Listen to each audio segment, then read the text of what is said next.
All right. Good morning, everyone. I am Leslie Nino Puro. I am General Counsel for the Office of the Attorney General. I'm here to tell you a little bit today about the Nevada Public Records Act. In one of the many hats that I wear here in the Attorney General's office, I oversee the public records team. So we'll get started with the agenda.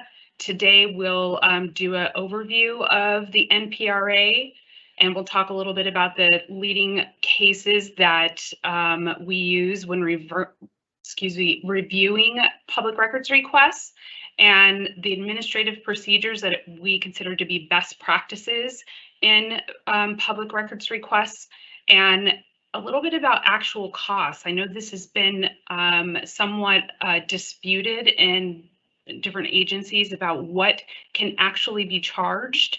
And so I think we should talk about that and get a little bit of clarity there. I'll also go over just briefly the procedure for judicial review and records retention, and we'll talk about some of the recent legislative amendments, but those mostly came in 2019 and there was nothing this year. So for the most part, it'll be folded into the actual presentation and a little bit of Q&A at the end. So let's get started. Okay, so the Nevada Public Records Act, the NPRA for short, is codified in Chapter 239 of the Nevada Revised Statutes, and it gives the public broad access to most government records. Now, you hear a lot of folks will use the shorthand of a FOIA request or a Freedom of Information Act request, and they use it synonymously with the NPRA. It's not the NPRA, but they're similar in nature. They really do have the same goal in mind, open government. But FOIA, of course, is under federal law, and the NPRA is Nevada law. So it's not the same thing, but they are many times used in that fashion. The NPRA applies to state, county, and municipal government entities and agencies. So you may hear me use state to refer to the agencies in this presentation, but just keep in mind that it's also county and municipal agencies as well. So the general premise of the NPRA, of course, is transparency in government. And in the last legislative session in which the NPRA was amended, the legislature also added several provisions that codified prompt access to agency records. Now, that doesn't mean that we all have to be putting aside our daily responsibilities in order to get these public records out, but it does make us more accountable, I would say, to making sure that we're communicating with requesters so that they understand where they're at in the process and making sure that their requests are fulfilled. Another general premise is the liberal construction to maximize the public's access to records. We want to make sure that the public is getting as much as they can of government records, and narrow construction of any exemptions or exceptions that would make records confidential. So what is a record, you ask? Well, quite simply, a record is evidence of business operations. So that's any information that's created or received by a public entity that is evidence of them transacting business. And that can be paper, maps, photographs, financial statements, recorded media, just about anything. But I will tell you that what is important to remember, along with what is a record, is what is not a record, because non-record materials are not public records.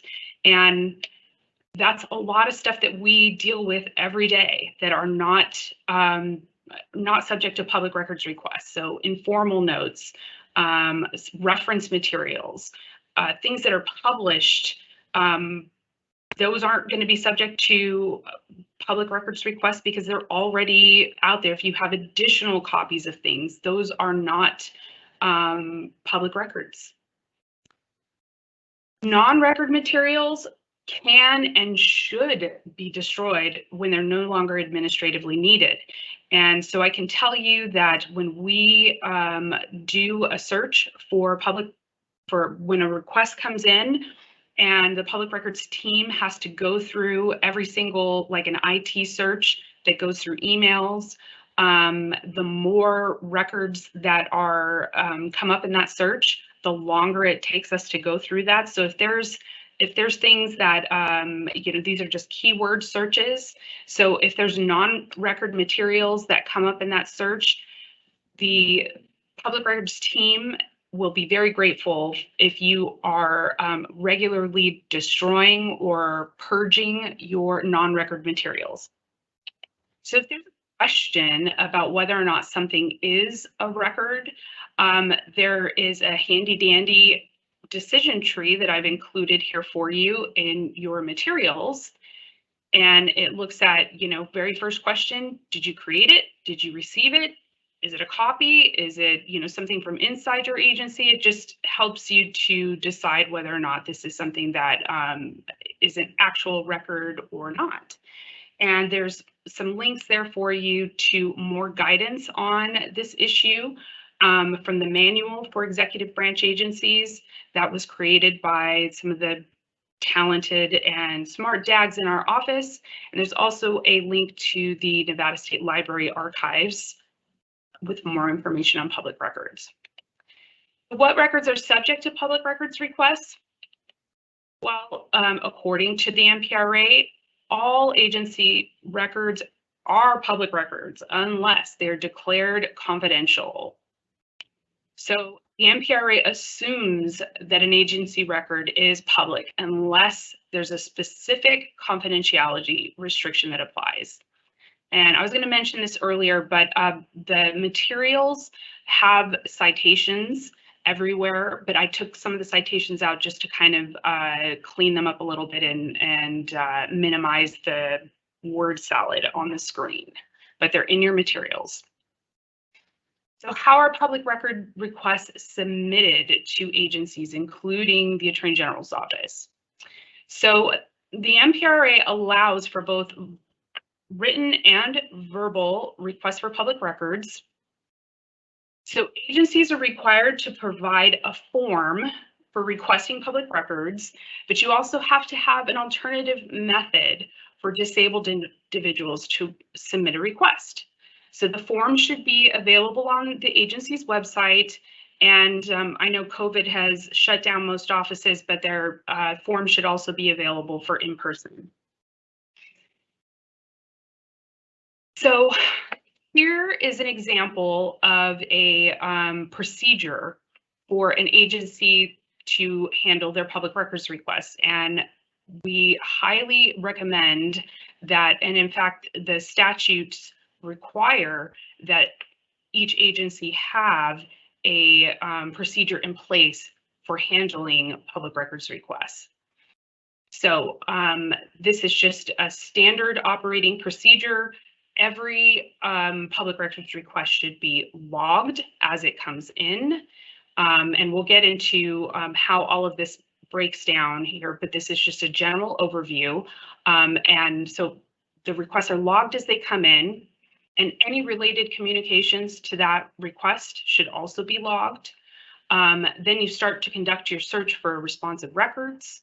Once all of those records are gathered, you go through them and review for what is responsive and what is non-responsive. Then you review for confidentiality restrictions. Are there any privileges that apply? And if necessary, if this is like within an agency, maybe there's a public information officer who's conducting the search, they may need to confer with a DAG about whether a restriction applies, a privilege applies, or to talk about whether personal privacy interests might require withholding. And so we'll get into that here in a few minutes. And then they'll also balance the public interest in release of the records and versus the agency's interest in withholding it. So that's the balancing test. And then finally, they'll look at whether some redactions might be necessary. And if there's any reason to withhold those records, the agency must cite the applicable legal authority. And this type of procedure should be agency specific, and we absolutely recommend that this procedure be put in place in coordination with counsel.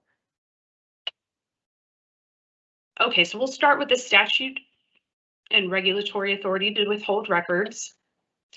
So the MPRA lists, you'll see a pretty lengthy list of statutory confidentiality provisions in NRS 239.010.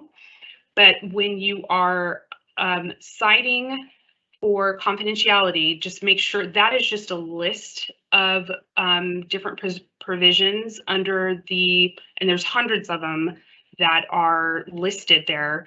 Just make sure that you are citing to the actual provision and not just to the giant list that is in 239.010. There's also additional exemptions that are stated in the NAC or different agency regulations, since agencies can adopt regulations declaring their own records confidential. So I've included one here as an example, and it's NAC 441A .335 subsection 2, and it provides for confidentiality for health and medical records. So it's important to make sure that you're checking not only the statutes, but also the agency-specific regulations. Going to Nevada case law. And the first test to be aware of is the general balancing test, and this was first stated in Donray of Nevada, Inc. versus Bradshaw. It's sometimes referred to as the Bradshaw balancing test. And then it was reaffirmed more recently in Reno Newspapers versus Gibbons. This test weighs the agency's interest in confidentiality versus the policy favoring open and accessible government, the public's right of access. The agency has a burden of proving why the records should be kept confidential. And again, they must cite specific legal authority justifying the withholding. And the standard is a preponderance of the evidence. And this is the general balancing test. There's a different test that applies when the government is asserting a personal privacy interest. And we'll talk about that now. So this is a fairly recent case. It's Clark County School District versus Las Vegas Review-Journal in 2018. So where personal privacy interests are at stake, the Nevada Supreme Court has adopted the Ninth Circuit's two-part balancing test. So just a quick overview of the facts in this case. The newspaper had requested CCSD employees' complaints alleging sexual harassment and other inappropriate behavior by an elected trustee. And they also wanted the investigative report into the trustee's behavior. Now, CCSD redacted not only the names of the alleged victims, but also of administrators, principals, supervisors, and schools. So the Nevada Supreme Court adopted the two-part test, which first, the government has to establish that there's a non-trivial personal privacy interest to ensure that the disclosure implicates an interest that is more than de minimis. It's a pretty low burden to meet. The second part of the test is the agency succeeds in the first part, then the burden shifts to the requester to show that disclosure is likely to advance a significant public interest. So this was a pretty big deal because you'll remember in the general balancing test, the burden is on the government agency, where when a personal privacy interest is at stake, once the government meets its fairly low burden, then the burden shifts to the requester. So in the Las Vegas Metropolitan Police Department versus Review Journal, and this is just in 2020, the court considered the scope of the CCSD case and reaffirmed the two-part balancing test. Just a couple of facts about this case. The newspaper requested a lot of records, but Metro did provide the officers' names, badge numbers, but they wouldn't provide the officers' unit assignments. And Metro argued that disclosure would reveal the identities of undercover officers. And the newspaper then said, okay, we'll narrow our request and not request patrol officers. But Metro came back and said, well, even if we don't give you patrol officers, by process of elimination, people could potentially figure out who is working undercover. So the Nevada Supreme Court found that the test applies whenever the government asserts a non-trivial personal privacy interest. They weren't willing to limit the CCSD test just to the investigative reports that were at issue in CCSD. So the courts give practical meaning to the privacy interests by requiring the requester to establish a reason for the disclosure. And again, they were very bullish on making sure that the officers' privacy interests were protected. A couple of other takeaways. As I've mentioned, the threshold to show a non-trivial privacy interest is pretty low. To be non-trivial, the privacy interest has to be more than de minimis, but it's not required to be substantial. And the Ninth Circuit case, Cameronesi, which it interpreted federal law, but the justices recognized that Nevada law similarly recognizes privacy rights in many areas. So that wasn't a barrier to applying the Ninth Circuit's test more broadly. And the avoidance of harassment was recognized as a cognizable privacy interest, which I think that's a real victory for the privacy interests of all government employees. And the government should not be forced to wait for a serious harm from unwarranted intrusion of personal privacy to occur in order to justify non-disclosure. And specifically, the Nevada Supreme Court found that public employees do not surrender their privacy interests by swearing an oath of public office. And they also, this decision was not cabined to just police officers, although they discussed, of course, the privacy interests of police officers in particular, but they discussed cases in the Ninth Circuit that involved other types of the public employees. So this was definitely a victory for public employees in general. And they mentioned that location-specific information is not automatically confidential, but it can heighten the risk of harassment and retaliation. So these were things to certainly for the district court to take into consideration when looking at confidentiality considerations. Okay, so to sum up some of the key questions for public records requests. First, does a record even exist? Is it a record, and is it out there? Sometimes folks will be asking for things that it's just, it's not something that the agency even maintains.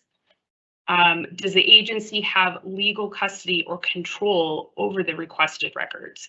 Now, I mention this because a record may exist, but it may be maintained by one of our clients or a different agency. And so there's a lot of times where requesters will conflate one of the Attorney General's clients, or as those documents belonging to us, or they'll conflate the Attorney General's office with the state as a whole. And of course, as attorneys, we realize that, our clients' records are not our records. And so the legislature has said if we do have the records, or if an agency does have the record, but they are not the legal custodian of such records, you can respond with that record to the requester. You can also refer the requester to the other agency. So the next question, are the records responsive to the request? Now, I think this is a really important question because there's times when PIOs will, they see the subject of the request and they just want to turn over everything having to do with that particular subject. But it's really important to drill down a little bit and, make sure that the records that you're looking at are actually, is it answering the call of the question? And important to distinguish between records and information. One of the ways to do this, we had a recent public records request that was asking for, they said, we don't want all complaints that have been filed in the district court. We just want to know the names of the people that filed them, or whether or not they were granted or denied, or how much the complaints were for. That is a request for information. If they wanted the document, they would have been satisfied with the complaint. So be sure to distinguish between that, because agencies do not have a duty to create a record. But there's a fine line there, because if the information is maintained in a database, and you can press a button and run a report, then it may be deemed a record. So this is kind of a squishy area. There was a pretty loud and feisty dissent on this particular case in the Nevada Supreme Court. So that is something where you might want to reach out to, if you have a question on that, you may want to reach out to the public records team, and we'll talk about that issue specifically. Okay, next question. Do any statutory exemptions apply? That's where we start. Now, both state and federal. So you're talking about attorney-client privilege, work product privilege, things like victim records. Those are going to be exempt under statute. And then look for any agency-specific confidentiality provisions. Like I said, make sure that you check both the regulations and statutes. Are there any common law exemptions that might apply? So deliberate process privilege, official information privilege. Is it law enforcement sensitive information? Is there an ongoing criminal case, or even a civil investigation? This is something that we're going to hold until those investigations are complete, or until a criminal case is completed. That way, there's no information that is getting out into the public prior to a trial that might compromise the trial. Next question, do the records require redactions? So by statute, personally identifiable information, statute and regulation, those should be definitely, and then also under the personal privacy interest balancing test that we just discussed, those should also be redacted. Names, addresses, telephone numbers, date of birth or directory information. Think about information that would be able to locate a person and allow a requester to find the location of that individual, then you're going to want to go ahead and redact it. And then finally, are the responsive records confidential in their entirety? And if they are, again, remember, you've got to provide citations to your authority. Okay, only keyword, we'll pause for that, and it's purge, as in make sure that you purge any non-records that you have. It'll make your public records team very happy. So we'll start on the administrative end of how our public records requests are handled. So all NPRA requests, you have to have written communications with the requesters. Make sure that your agency is responding to records requests in writing no later than the 5th business day after the request is received. Now, when I say respond, I don't mean that you have to finish up that entire gathering process and reviewing the records, doing all of the, checking for privilege, all of those things within 5 business days. I mean, acknowledging that a response was, that a records request was submitted, and then letting that individual know, okay, we've received it. And then when, if the record is not available right then, in the next slide, I'll get into it, what do we do from there? But it's an acknowledgement and response by the 5th business day. Now, if the record is readily available in lieu of a written response, the agency must give the requester a copy right then or allow inspection. Now, here I have the definition for you of what readily available means, and you can see it's pretty difficult to meet this definition because it would have to be easily retrievable, not contain any confidential information, and very important, the record would have to be of a type that would not require review to determine whether the record includes confidential information. So it's a pretty narrow subset of documents. It would have to be something that's just like really easy, things that an agency would already pretty much know, oh, this is stuff that we give out all the time, and we know that there's no confidential information in there. So other than that, here are our options, 3 options for an agency. First, you have your full response and release of records. So you provide the records, you give the requester a copy, or you allow inspection.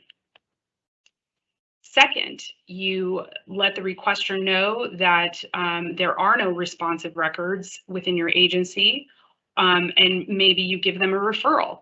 So sometimes you'll take a look at a request and right off the bat, you're going to know that this isn't something that your agency maintains. Sometimes here in the AG's office, we get requests for, you'd be surprised the breadth of requests that we get. And, it makes sense. Sometimes folks are just sending those requests all over and just, seeing what they get back, who can help. Sometimes we'll get requests for marriage records or death certificates.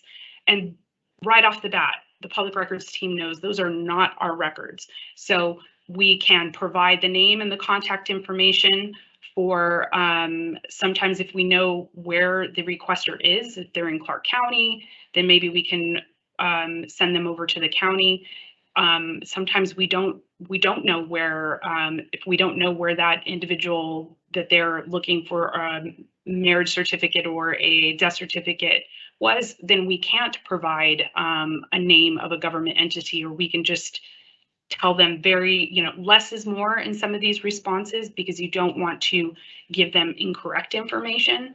But you can let them know that in Nevada, it is in this example, you can let them know in Nevada, those types of records would be held by the county in which the marriage or where the death certificate was issued.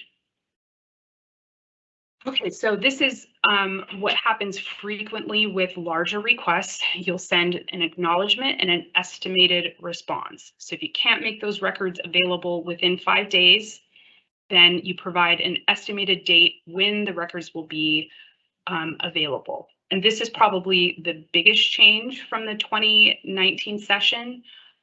There was some testimony in the legislative minutes that some agencies were sending out letters every 5 days because of the 5-day requirement, saying like, we're not done yet, we're not done yet, we're not done yet.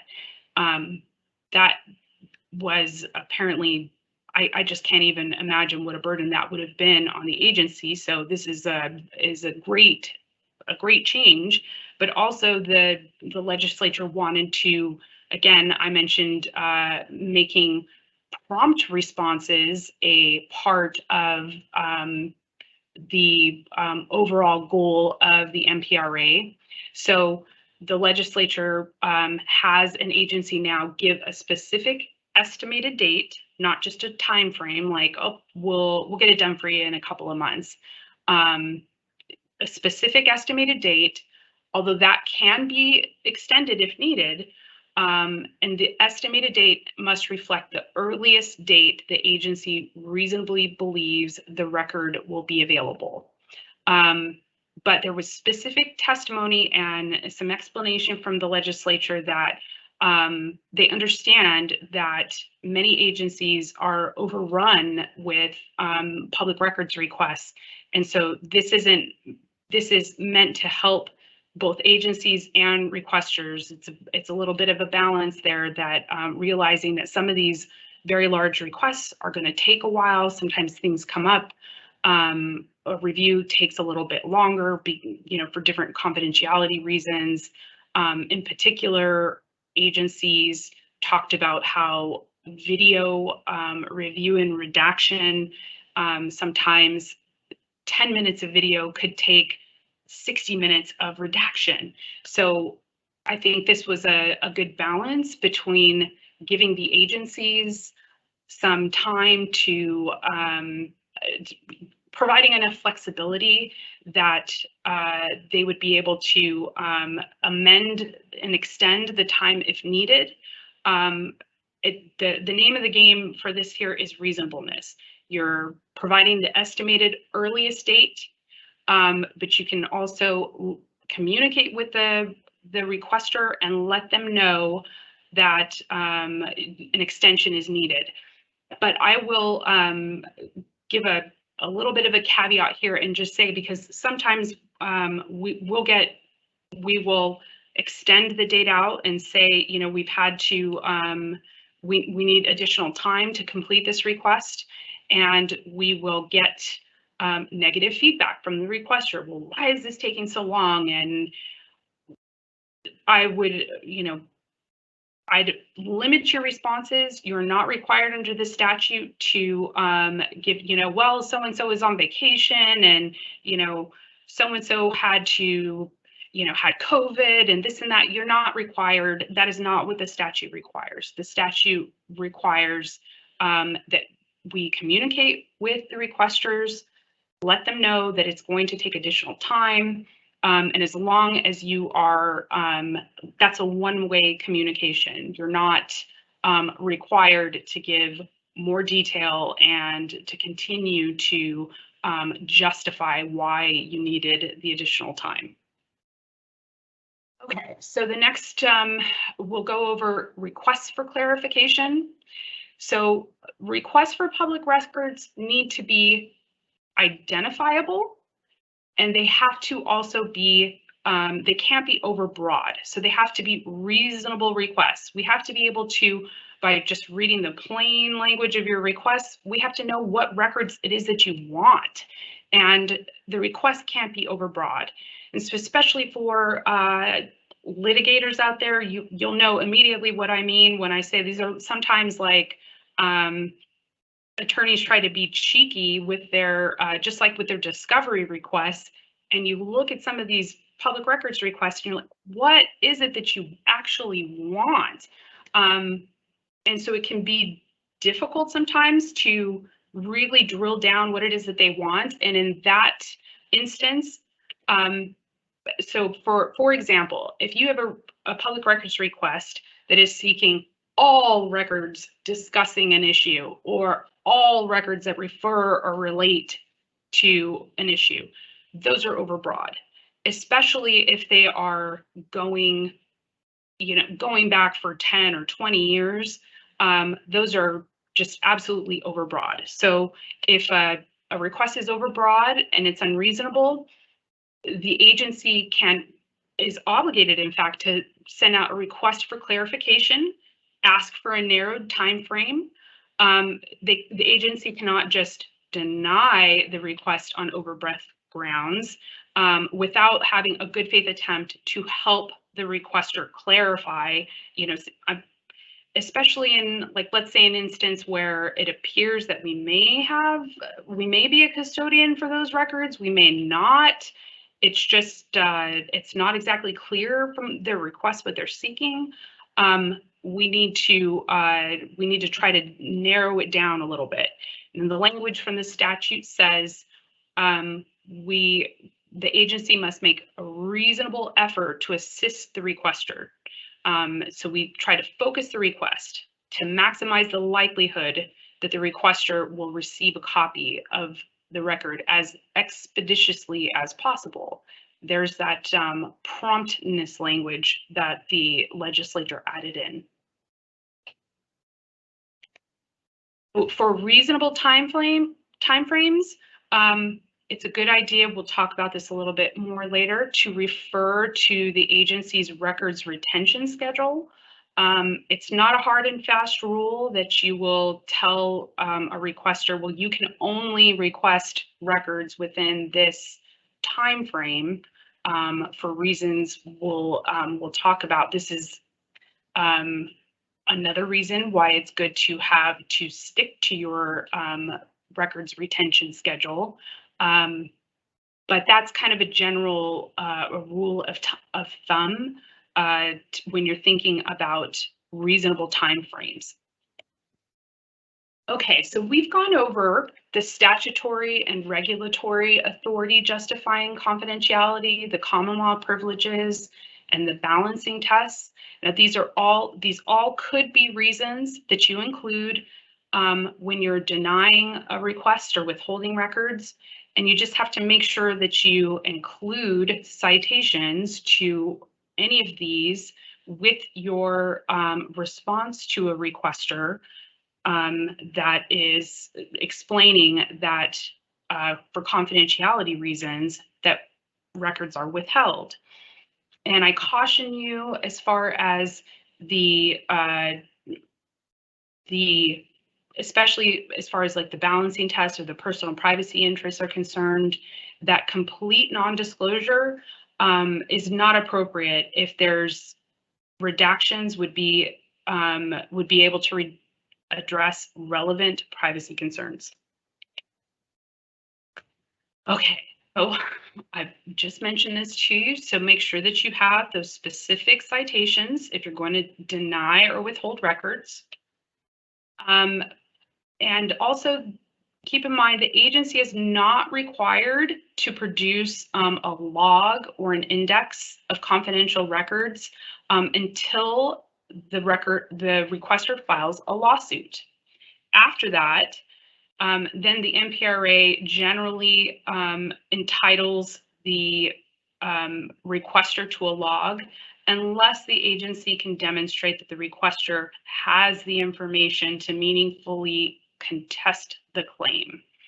And the case that this came up in, the court specifically declined to set out what a log needs to have because every case is going to be just a little bit different. But the takeaway here is, I've seen letters with certain media companies complaining that a privilege log was not provided when we withheld documents, but the case law clearly shows that one is not required unless and until they file a lawsuit. Okay, so important things to think about. Question to ask, does your agency have an adequate public records policy and procedure to ensure that it's meeting the statutory requirements, including the 5-day time frame? I can assure you that the Office of Attorney General does have a pretty robust policy, and we will even take a look at it to try to strengthen it even further. If you're uncertain, there's resources available out there.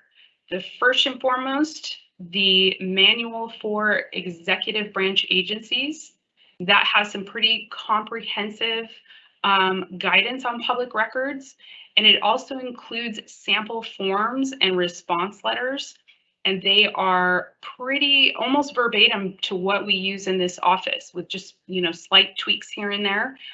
So I would highly recommend using this and recommending it to DAGs, to your clients, when they have public records questions. And then, of course, especially on some of the more nuanced legal questions, you can always come and ask the public records team those questions. So moving into some of the fees and other areas. So a list of fees or a fee schedule has to be prepared by each agency and posted in a conspicuous place and on the website of each agency. And if there's court reporter transcripts involved, then that fee also must be listed. So for meeting minutes or recordings of meetings, those are public records, as Rosalie just told us. And minutes or audio tape recordings of those meetings have to be made available to the public within 30 working days. And copies of those minutes or audio recordings need to be made available for free. And given the timeframes and that they're generally free, I think that's probably why you see them just made available online. It's a lot easier than many public bodies having to respond to requests. It's a heck of a lot easier just to have the agency post them online and have that be the repository for meeting minutes. Agencies must retain 5 years of minutes, and the remainder will be sent to the state archives, or they may be sent to the state archives. I think the archives has its own regulations about what it will maintain, like what rises to the level of the types of records that it will keep. I'm sure there's space issues there. So they may or may not need to keep more than that. Okay, so this is the sore subject for many agencies, is recovering actual costs. So of course, responding to public records requests is a part of an agency's regular duties, but the legislature has included a provision in the MPRA that allows agencies to recover its actual costs. Now, actual costs is defined as direct costs. So it's not limited to these items, but it includes ink, toner, paper, media, and postage. But we'll talk about the more sensitive areas that our agencies are concerned about. One quick note though, actual costs need to be exact. So an agency needs to have a way to make sure that those are being tracked exactly. So like for us here in the office, it would be ProLaw. So we know exactly how long any of our employees are taking on a particular public records request. And if you don't have a public records unit or the technology to do that, it might be a little bit difficult to track. So just something to put on your radar. Okay, so more specifically, NRS 239.052 states that actual cost does not include a cost that the agency incurs regardless of whether or not the person requests a copy of a particular public record. This was meant to discourage agencies from depending on such fees to make up any portion of their annual budget. Makes a lot of sense, right? You don't want agencies to have an incentive to start charging outlandish fees in order to make up any budget shortfalls.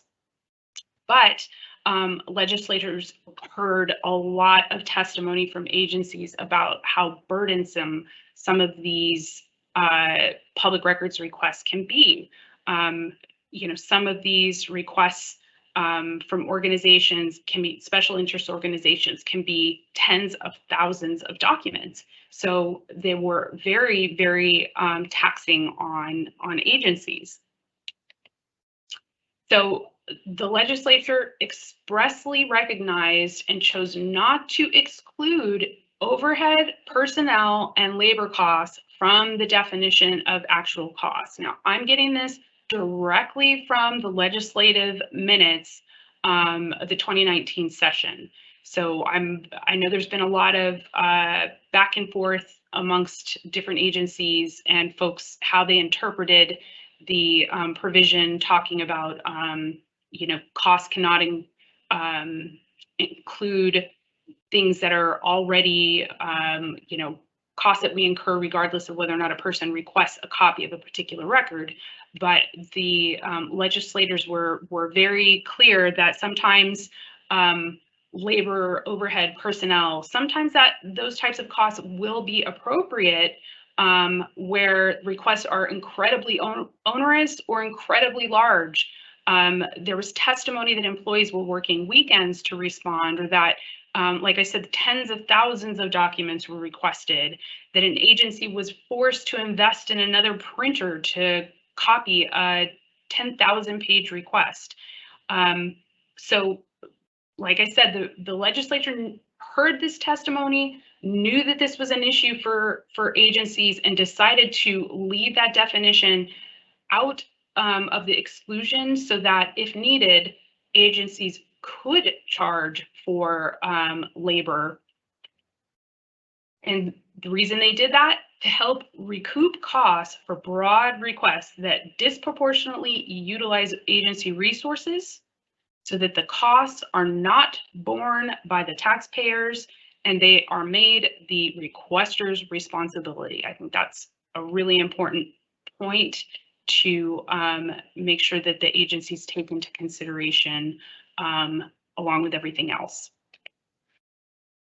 Okay, so if a requester is not happy with one of our responses to a public records request and they decide to file a lawsuit, then we'll end up in judicial review before the district court, and they can apply for an order permitting either inspection of the record or asking us to produce a copy of the record.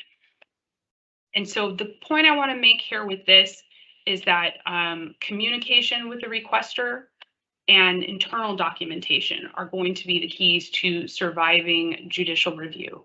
And by internal documentation, I mean logging every public records request, every written response. If you've updated the requester and told them, we're going to need a little bit more time. This is taking longer than we anticipated to review. There's quite a few records. Here in the Attorney General's office, we do a memo to the file that includes the number of search term hits. So if they gave us very, very broad search terms, we know exactly how many hits that came from IT on those search terms. And if we had to narrow the search terms of what we were looking for, if we log, if we sent out a request for clarification, we also log if there was we asked for clarification, but the requester failed to respond to our request. And then we do a short memo to file that says that the file was closed out. So all of these things, you're just building your own internal documentation so that if any requester, disgruntled, angry, goes to the district court and requests an order, we have our ducks in a row. We show that we in good faith attempted to communicate with the requester, and we documented all of the steps that we took to try to fulfill that public records request. And that should, at the very least, show that we did everything that we could to fulfill the purpose of the MPRA. We're not hiding the ball. Okay, so briefly on record retention and archiving. Each agency is required to maintain its records pursuant to a formal record retention program, record management program. And each agency is going to have a records retention schedule that has the minimum retention period for an agency's official records.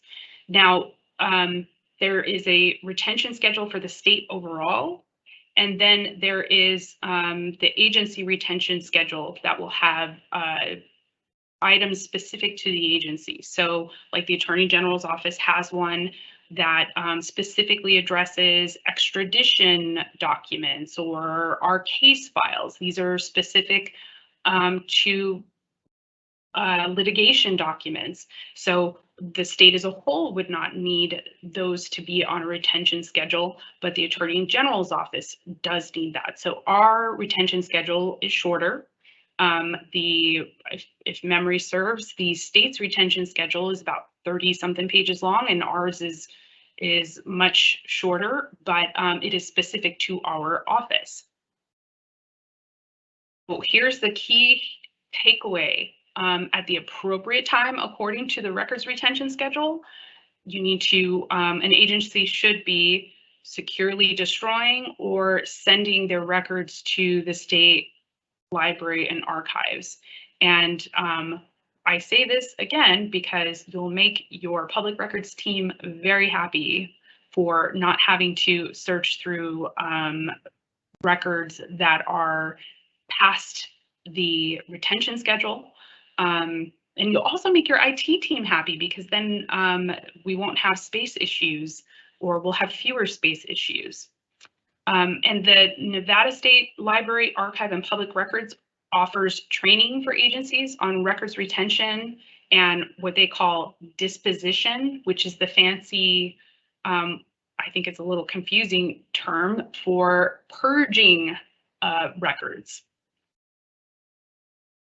If you want to find a retention schedule for any agency, I have the link in the materials, and it's on the library's website.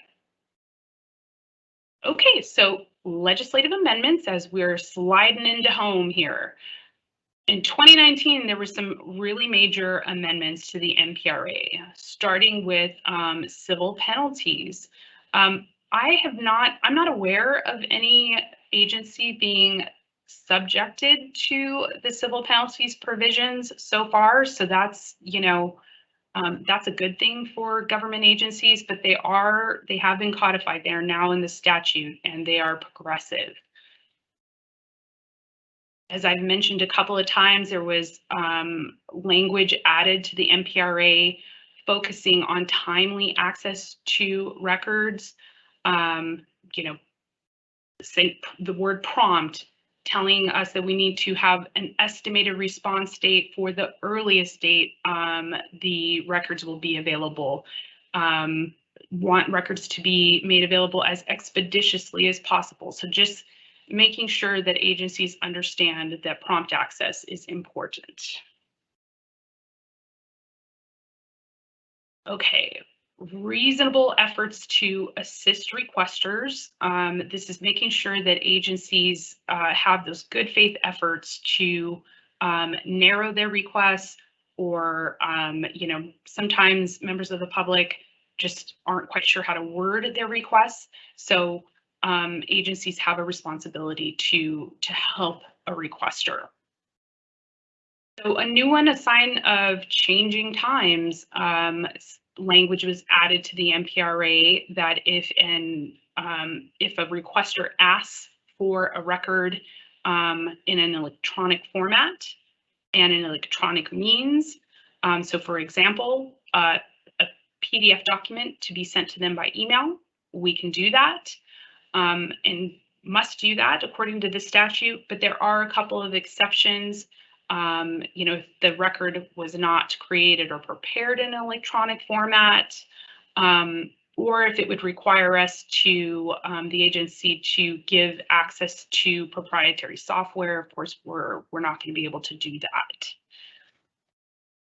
So we've definitely talked about, I've spent some time on actual costs. It's a little bit of my, it's my pet peeve, but that language was used to replace the prior extraordinary use fees that were in the statutes.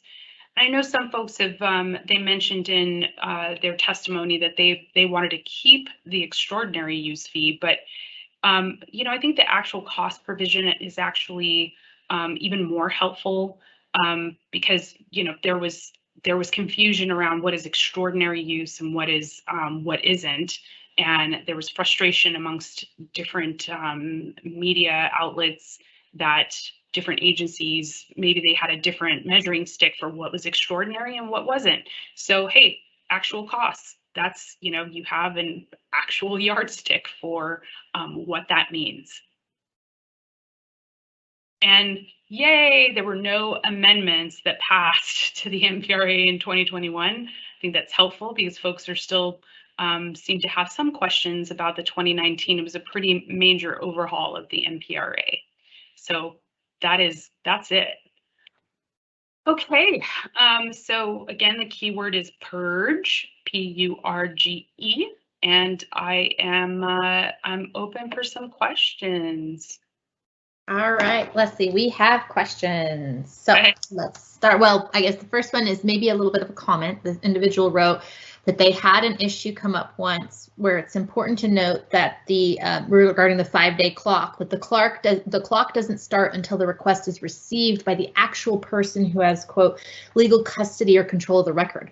They remarked that they had an issue where someone sent a request to a state office in Vegas, but the agency's PIO is in Carson, and then the request didn't make it to them until a week later. The requester wasn't happy, but the commenter is remarking that the 5-day clock did not start until the public information officer got the request. And that is absolutely correct. That is the plain language of the statute, and I'm not surprised that a savvy requester would not be happy, but that's the plain language of the statute. Awesome. And then the next one is, does the log requirement or non-requirement apply to FOIA requests or subpoena ducis tecum requests as well? So I'm not sure if they mean like a similarity between FOIA and Nevada Records Act, or if they're using FOIA as a stand-in for Open Records Act. So the log requirement, does that apply to records requests, I guess, or subpoena ducis tecum requests as well?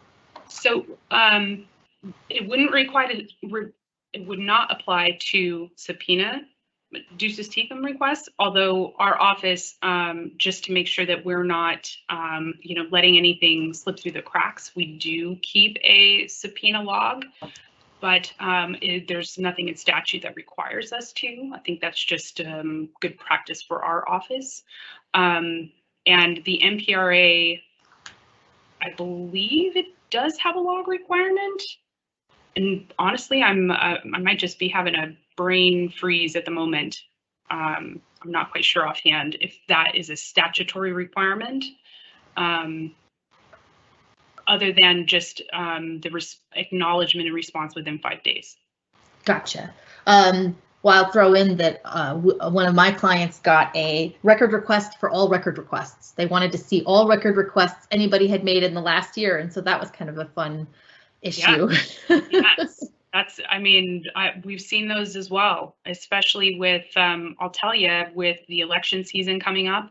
That is one of the things that the public records team has discussed, is that we better gird our loins. It's coming. There will be, tidal wave, hopefully not, knock on wood, but there will be more public records requests coming, and we'll see some like that so give us a copy of your log and give us a copy of all the previous requests for 2020 or whatever it is.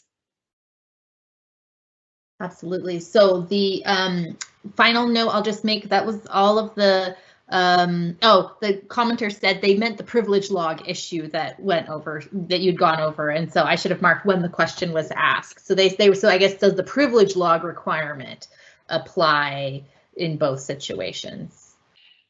And so I know FOIA does have a, I think it's called a Vaughan log, but even that is not required in all circumstances. So it's not, it's similar to the case law in Nevada where it's generally required once an action is filed, but it's not a hard and fast rule, and the agency could push back against it. But as far as a subpoena is concerned, I think that would have to be litigated at that point. And if you are claiming privilege, once something gets into court, and you're claiming privilege, like attorney-client privilege or whatever it is, you're more than likely going to have to produce a log in order to let your privilege stand. In order for the court to meaningfully review your claim of privilege, you're going to have to produce a log. Gotcha. So thank you for that. So, and just as a general housekeeping, we're going to head into the lunch hour, and then we'll be back at 1:15 for administrative rulemaking. But before you head out, I have been getting some emails and chats and questions about people who maybe had trouble getting in initially or had questions about code words. We're not like repeating code words. There's some state bar rules about that, but this session is being recorded, so we will definitely make sure that if you had difficulty getting on to listen to part of a presentation and want to catch up that way so that you can claim your credits, then we'll work on getting that to you, just so that we're following kind of all the rules that we're required to keep offering free CLEs through the office.